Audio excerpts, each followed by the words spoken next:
مسجد میں آ گئے اور مسجد میں آ کے دیکھا جی مولوی صاحب آج جمعے کا دن تھا، آپ نے صفائی نہیں کی اچھی طرح۔ مولوی صاحب الماری کے اوپر مٹی نظر آ رہی تھی، لگتا ہے آپ نے صفائی نہیں کی، اور مولوی صاحب نے مسجد کی صفائی کرنی، آپ کس مرض کی دوا؟ تو اگر آپ کو مسجد سے محبت نہیں ہے، کیا دین کے ٹھیکیدار صرف مولوی صاحب کہ جمعے والے دن آیا اور ٹھاٹ باٹ کاٹن لگائی، کرسی پہ بیٹھا، آ کے دیکھا مولوی صاحب کلین کے اوپر مٹی لگ رہی، لگتا ہے آج آپ نے مشین نہیں لگائی کلین کے اوپر۔ مولوی صاحب صحن میں تھوڑے تنکے پڑے تھے، لگتا ہے آپ بھائی نے جھاڑو نہیں دیا۔ مولوی صاحب تمہارا ٹھیکیدار ہے، مولوی صاحب تمہارا ملازم ہے، علماء کی ناقدری کر رہے ہو تو تمہاری نسل میں بھی علماء پیدا نہیں ہوں گے۔ ان علاقوں کا سفر کریں، ان شہروں میں بستیوں میں جائیں جہاں پر علماء نہیں ہیں، ان لوگوں کے حال معلوم کریں، ان کو نہیں پتہ اللہ کون ہے، اللہ کا نبی کون ہے، قرآن کیا ہے، جنت کیا ہے، آخرت کیا ہے، ان کو نہیں پتہ، وہاں علماء نہیں ہیں جو ان کو بتائیں، جو ان کو سکھائیں۔ یہ علماء ہمارے سروں کا تاج ہے، ان کی ہم قدر کر لیں۔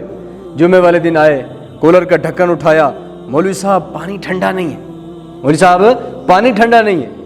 پھر مزید جھانکا اندر تو مولوی صاحب لگتا ہے آج آپ نے کولر کو دھویا نہیں ہے۔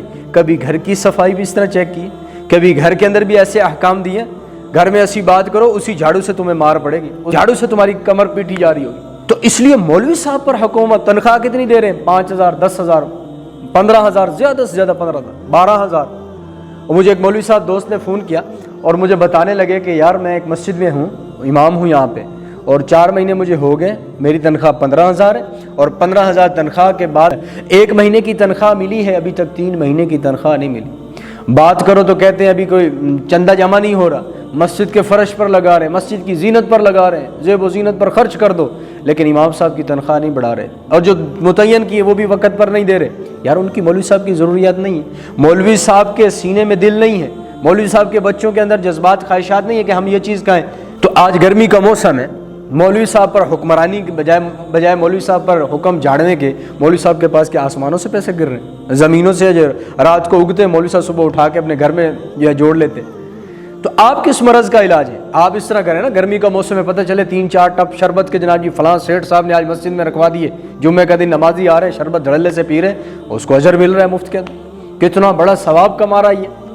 تو اس لیے مولویوں کو ٹارگٹ نہ کریں یار، مولویوں کے حال پر رحم کریں۔ مولویوں نے جو خدمات سر انجام دی ہیں، مولوی من و ان امانت کے طور پر جو ان کے پاس علم آیا، امانت اس کو آگے لوگوں تک پہنچا رہے۔ حفاظ کی تعداد دیکھیں پورے پاکستان میں کتنی، علماء کی تعداد دیکھیں کتنے آگے پیدا ہو رہے ہیں۔ مولوی کے ذمہ مسجد لگائی تھی، مولوی کو محدود کیا، دھکیلا مسجد تک، مولوی نے پھر مسجد ہی سنبھال لی۔